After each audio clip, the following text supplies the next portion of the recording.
सब गोटे के नमस्कार करै छी। बिहारी खाना भंसाघर में सब गोटे के स्वागत है। आई हम आम कटहर के अचार बना रहल छी। तो अब छोटकी जना आब एखन नहीं भेटैया, तो अहू टाइप के अगर भेटत न आब तो कोआ अथी भ गेल आठी, तो एकरा की करब, एना के बीच बीच से काटि लेब। आ ई जे अछि अहाँके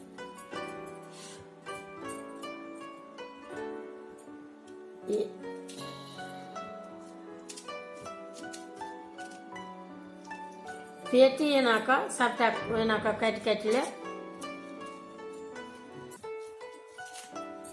ई जे अछि ने ई पेटी, यह सबटा निकलवा के छै। आ ई सब अपन सब्जी बना ले। तो ई अहिना क के सबटा ई कटवा के छै। एखन जतेक कोनो चीज के बनबे के अचार मोन हुए तो बना सके छी। एखन आमक सीजन है, सब चीज में 2 4 गो आम द देबे तो नीक लागत। देखियो ई 2टा आम है, 2 गो आम के ई कटलो हैं आ काट के ई पातरे पातरे, देखियो ई पातर पातर है, अही टाइप के ई काट लेब आम। एकरा की करब, ई पानी में धो लेब आम के कटला के बाद। अब ई कटहर के देखियो ई एतबे टटा पीस अहाँ के, देखियो ई छोटे छोटे जना एते टटा रह देबे पातरे पातरे।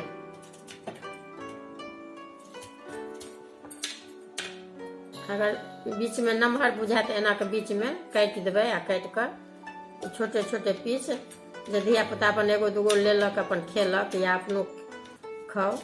तो पातर पातर देलू है ना, अही टाइप के पातर पातर खाली काट ले। ई पेटी है आ ई आम के धो लेलहुँ 2 गो आम है। अब एहिमे मिलबै छी। ई अहाँ के धनी के बुकनी है, कनि मिलबै छी धनी के बुकनी, ई आधा चम्मच है। ई हरे दे छै आधा चम्मच। आ ई सरसों के बुकनी है, सरसों के मिक्सी में पीसने छी, ओहि के बुकनी है।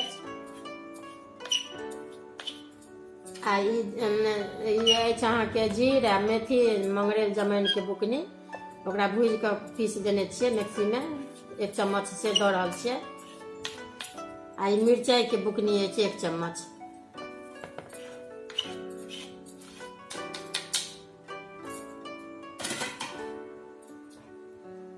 ई नून अपन अंदाज से देवे। नून अगर कमो बुझे न तो 1 2 दिन के बाद जहन मिलते तो नून कनिक देख लेवे चीख कर। अगर ठीक रह तहन रह देवे, आ नहीं कम बुझाए तो ऊपर से कनी फेर मिला देवे। आ ई अहाँ के 2 चम्मच अंदाज तेल है से दऽ रहल छी, मिलबै छी। आ